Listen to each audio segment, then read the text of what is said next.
you. Moving on to the next one. Mr. Subrahmanyam K V, Vice President of Business Development, Radiance Renewables. Mr. Subrahmanyam K is currently the VP of Business Development at Radiance, and this company is a green growth equity fund company, bringing experience from a previous role at 𝗘𝗱𝗵𝗂𝗏 Energy Private Limited. He carried over 14 years of experience in business development, strategy, P&L management and operation roles across energy, environment, real estate, oil and gas sectors. Please put your hands together, everyone, for Mr. Subrahmanyam K V. India's renewable energy growth story is one of the most exciting. India's renewable energy growth story is what the country has now set a target of 500 gigawatts by 2030. The country has now set a target of 500 gigawatts by 2030. Radiance, 100% subsidiary of the Climate Impact Fund managed by 100% subsidiary is one of India's fastest growing renewable energy developers, is harnessing India's fastest growing to power the growing needs of harnessing renewable energy to power the growing needs of corporate customers. A diversified in a little over 3 years, we have scaled and built provide a diversified C&I renewables energy behind the meter to provide solutions under captive group cap behind the meter and third party open access. At Radiance Group, we are dedicated to creating value for our customers. At Radiance, by partnering with, we are dedicated to creating value for our customers. Net zero. By partnering with a technology agnostic and customer-centric company, we are now expanding our service offerings and customer-centric company. Hybrid, we are now expanding our service offerings, trading and storage. Hybrid, we are on track to develop and manage operational renewable energy assets to develop 2 gigawatts over the next 3 years. Energy assets of 2 gigawatts over the next 3 years. Radiance has an operating and under construction portfolio of 500 megawatt and under construction 60 pan-India customers 500 megawatt diverse with more than 60 pan-India customers across diverse. We also have several renewable energy parks under development. We also have renewable energy resource states under development. Across renewable energy resource our experienced management team has a demonstrated track record of project management with has a demonstrated track record of project development with significant in-house expertise, execution, engineering, asset design, procurement, execution. We operate with best-in-class technology and have invested in advanced digital best-in-class technology and have invested in enhanced digital technology to reduce costs and enhance systemic consistency, productivity, scalability of operations, stability. Our business has been built on the foundations of strong governance. Our business has been built on the foundations of strong governance policy and best in we have adopted UN Sustainable Development Goals and we have adopted UN Sustainable Development Goals and we have been awarded and recognized by some of the best industry bodies. We have been awarded and recognized by some of the best industry bodies. As the leading renewable energy service provider, Radiance is well poised. As the leading renewable energy service provider, mitigating Radiance is well poised and creating value, an active role all our states, mitigating climate impact. Partner with us and creating value, renewables revolution, all our states. Radiance way. Come, partner with us. Renewables revolution, the Radiance way. Renewables revolution, the Radiance way.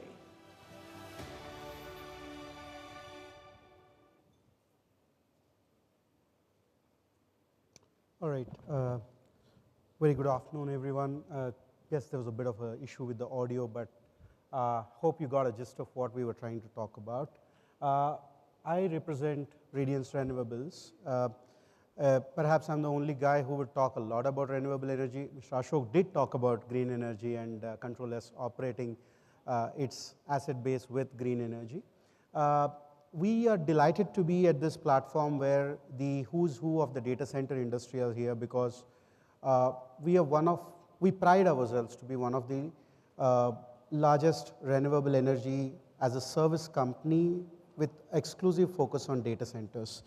25 to 30% of our asset base today caters to the data center market, and our growth is heavily reliant on the growth of the data center market. I'll just go ahead and then give you a bit of a brief about why we feel we are reliant on the data center industry and vice versa as well. So I'll try to wrap this up in about 15 to 20 minutes right before the lunch, sorry. But I'll also like to take one or two Q&As at the end of the session if time permits.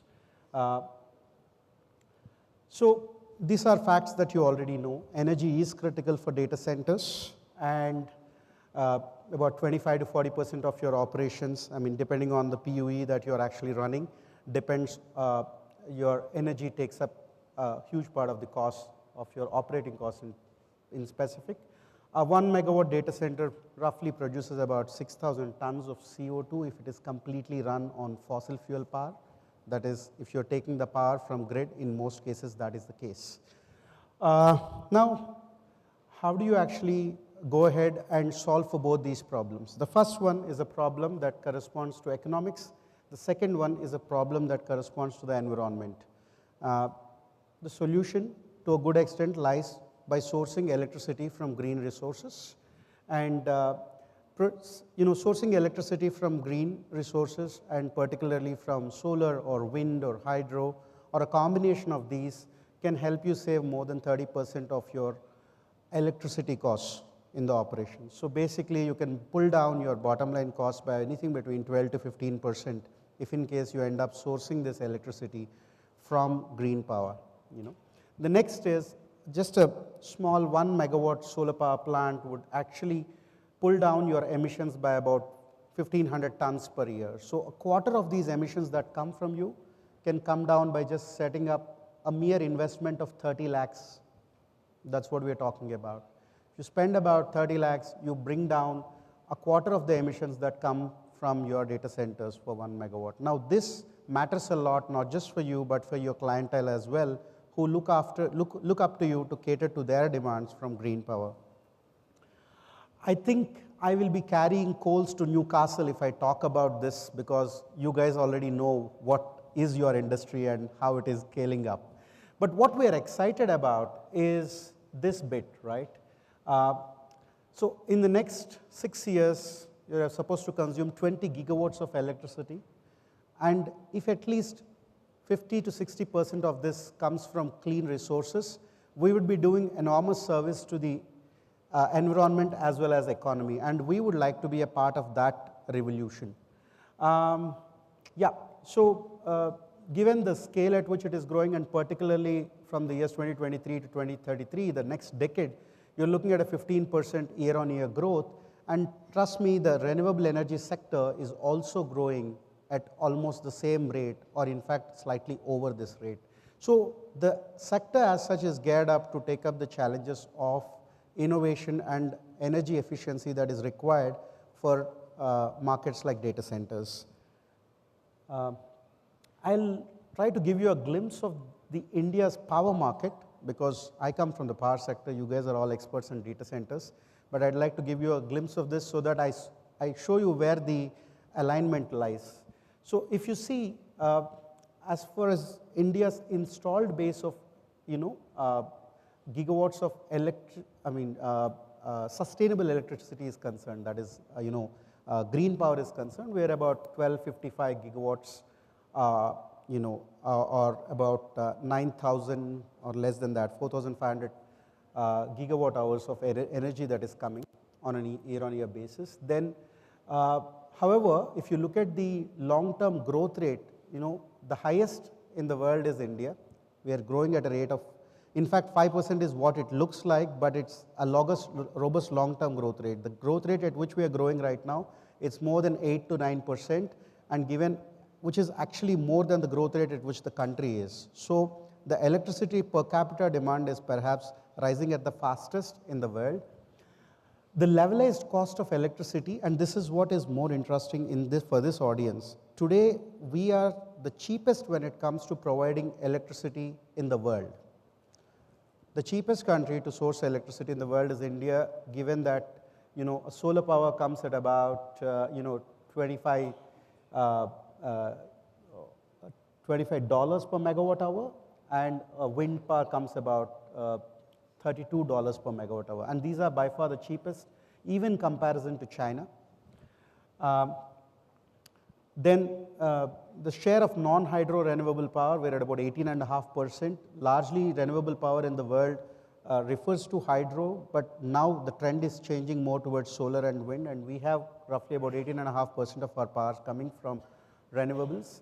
And the commercial and industrial market, which also is represented by the data center industry, takes up 50% of the electricity demand in the country, right? And if 50% of the demand is coming from the commercial industrial sector, that is largely private sector, right, of which a sizable portion is to come from RE, but at this point of time, we're talking about a mere 5 to 6% that is coming from RE. Now, the new age industries like data centers in particular, which are contributing to this, have a higher share of their energy consumption coming from RE, roughly about 20–30%. I mean, that deserves a pat on all your backs. But that said, it isn't enough because the rate at which the industry is growing is not commensurate to the rate at which it is adopting green power. Like I said, industry today consumes just about 6% RE power total out of 677 terawatt hours. If we even add the power that is being sourced by the distribution companies from renewables, maybe will not cross more than 15%. So that means roughly 85% of this comes from, fossil fuel, and that includes a sizable part of the data center industry as well. Moving on, a glimpse of it, large part of the contribution comes from iron and steel, aluminum, refineries. Now, we do see data center lying somewhere in between as well. Now, what are the challenges that restrict this, the industry to adopt green power? The challenges largely are because of information inadequacy, and actually because oftentimes, and one of the reasons why we are coming here and talking about green power is that we don't go ahead and align our solutions with the business models that that you as an industry have. We oftentimes say this is what we can do, you take it or go. But at Radiance, we have a slightly different approach to this. We follow a solution-oriented approach rather than a product sale approach. So we do customize our solutions from clients to clients. We did sell solar power in some cases. In some cases, we sold wind plus solar. In some cases, we sold solar plus storage. In some cases, we said none of this, but we'll just trade energy and sell green power to the customers. So as the requirements of the customers change, we also customize our solution, and that is something that we are very proud of. And in a mere 3-year period, we grew to from 0.5 megawatts to 500 megawatts, and we pride ourselves as the fastest growing renewable energy services platform in the country. And the second challenge, and which is something that is getting moved slowly but surely, is that electricity is a concurrent subject. The state and center both have control on this. And while the center will have motivation to move the industry towards green power, given the commitments we are doing in COP28 and so on and so forth, the states have their own interest towards securing their revenue streams, which come largely from the power sale that is happening to category A customers like you all, because the power that is sold to you is always sold at a premium. The power that is sold perhaps to the farms, or the power that is sold to maybe some residential households, is a lot cheaper than what you would afford for. This inverted power structure is not necessarily a boon to the industry, it is a bane to the industry. While this cannot be changed, what you can do is at least push the policy in the right direction, which I believe the central government in this case is doing. Next one. So what are all the models in which a data center, or for that matter of fact, any industry can procure power or green power rather? So one is a very simple, behind the meter model where you have a building, you can just put up a rooftop on your building. You don't have to invest anything in this. A company like ours will come, will set up solar panels on your roof.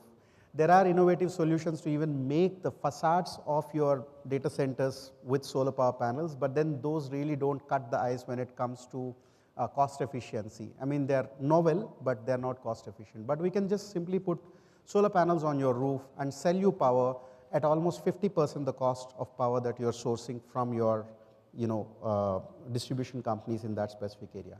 This, however, doesn't cover a lot of your requirement. This would hardly be about 10 to 15% of the power that you would actually require. In the case of data center, it will be further less. It will be about 4 to 5%, because most of you have concrete buildings or steel structures, and the roof areas are very restricted, and you would have chillers, you would have a lot of infrastructure that is there, so it will not provide for a shadow-free area typically. So we'll have to elevate the structure and put panels above, but that creates problems with respect to FSI requirements and so on and so forth. So the solution that is most suited for data centers is a group captive intrastate or a group captive interstate.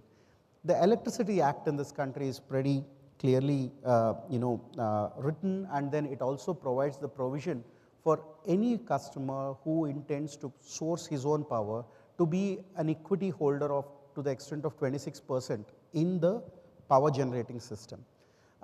This facility has been kind of commercialized quite well in the renewable energy sector, and we had come up with, and not just us, many of the renewable energy developers do advocate this solution of having a minor equity investment from, let's say, to the extent of 30 lakhs per megawatt of solar power into the power generating unit to deem yourself as a captive consumer, by which you would get the cross subsidy and additional surcharge waived, and this results in about 30% savings on your grid tariff. Let's say you are buying power today at 9 rupees, when you actually end up producing this power as a captive consumer, and once again going back to Mr. Ashok, they actually are setting up their own farm, but many may not want to set up their own farm, they would actually want the risk of the asset to sit elsewhere. So we set up the plant for you, we take a minor equity of about 30 lakhs per megawatt from you, and like I said at the beginning, the 30 lakhs per megawatt would also result in 25% reduction of your emissions. Not just that you are getting power which is 30% cheaper, but it will also reduce your emissions, and then you can declare that in your ESG reports and to your customers who treasure this. This would actually eliminate the cross subsidy and additional surcharge that come in your bill, and hence you can get this 30% savings on grid tariff. We'll set up this plant somewhere in a remote location, and then we'll wheel this power into the grid, and we'll ensure that the units that we inject get offset from your electricity bills. We have a stall here outside, and a couple of my colleagues are around, and we can actually talk to you and tell you how this works in more detail. The other is that we don't set up this solar power plant or wind power plant within the state, but we can set it up in a place like Rajasthan where the resource is rich, or in a place like Karnataka, and wheel that power to you in Maharashtra or wherever you are. And this is called as interstate transmission. The other thing that I just spoke about before was intrastate. Now the difference between interstate and intrastate is when we go interstate, we can actually displace close to 70–80% of your power with green power. That means your whole data center almost can be run on green power, and this happens because we are able to actually source the power from the resource rich states, and India for that matter of fact is blessed with both wind and solar in ample amounts, and hence we can source power from the most efficient locations and supply it to you, and thus give you as much as 80–90% displacement of a fossil fuel power with green power. And while this is in its nascent stages, this is perhaps going to be the most adopted model as we go forward. Just move ahead. Across the country, we have presence in roughly about 26 states, 23 states, beg your pardon, and the model that we operate, the group captive and the open access model, we are currently running about 510 megawatts of assets, and a large part of them are centered around Maharashtra and Karnataka, roughly about 200 each, and a small presence in Tamil Nadu, which we are enhancing. Tamil Nadu will become about 20% of our portfolio soon, and then we are stepping into Gujarat and Rajasthan. So these three are the models in which we run. As I explained already, customer buys electricity from Radiance Renewables under a PPA tariff, and these PPAs are fixed for a 25-year period. Once you sign a contract with us for 25 years, we sell power to you at a fixed number, because effectively the resource comes from the sun or from the wind. The asset, when we build it, all we have to do is minor maintenance year on year. So there is the variability that you get with the grid tariffs is sufficiently addressed when you actually go with a renewable energy solution. I go ahead. Yeah. So a little bit more description about why, how we go about things. Like I said, when we go about in the interstate transmission system, we can displace up to 60–80% of your power with green power. Why do we become very significant for data centers? Because we offer our plants in modular capacity. We do understand the regulatory aspect well, and we are already serving two very reputed data center MNCs. One is Japanese, another is an American company. And we do understand this business well enough to make sense to those companies, and we hope we can do the same to you. And ours, as I said, have been cost-effective solutions, proven and delivering results. And we don't mind if you contract with our competition, but go ahead and try it out, because this is going to be the way forward if you want to build a cost-efficient data center. Quickly speaking, depending upon the voltage level at which you are connected, you can either go for a solution within the state or outside the state. The three distinguishing factors for us, as I have already spoken, we engage with the customers irrespective of the results. We build a solution for you so that you get the least cost of electricity, and then we differentiate our solutions with technology. We are present across all the renewable technologies. We are a technology agnostic renewable energy solutions provider. And operational efficiency, we don't come and just sell you power, because we have to actually be ready with the infrastructure to sell you power. Just as how you get your buildings ready, your racks up, your power connection ready, we also have to get land, which is maybe at times 10 times the requirement which you have. We also have to get the connectivity with the state government or the central government, and then come to you and sell power. So this is something that we do before we come to you. And we did deliver all our plants within expected timelines, and we use AI very extensively when it comes to monitoring our plants. All the plants that we have across India are monitored from our excellence center in Mumbai, and we can also control the operations of these plants from here, and all the data centers for these plants, I mean the servers, I mean say, not data centers, are all located here, and thus we also ensure the data integrity. This gives you a glimpse of the saving. I can run this past you post the session. Just a glimpse of where we are as a company. We started out in 2019, and today we are here in 2024 with about close to 600 megawatts, and we look forward to be a 3 gigawatt company by 27-28. Bit about our sustainability impact when it comes to saving the water as well as saving the CO2. So 2 of our projects, one in Karnataka, one in Maharashtra. Thanks a lot for your time. And we'd be around this place to talk in more detail about what we can offer. And I think I ran out of time to answer any questions, but if still you permit, I can take 1 or 2. Sorry, so... No, that's fine, that's fine. Thank you. Thank you for the wonderful presentation. May I request Mr. Jagat Ram to join us on the stage to felicitate Mr. Subrahmanyam?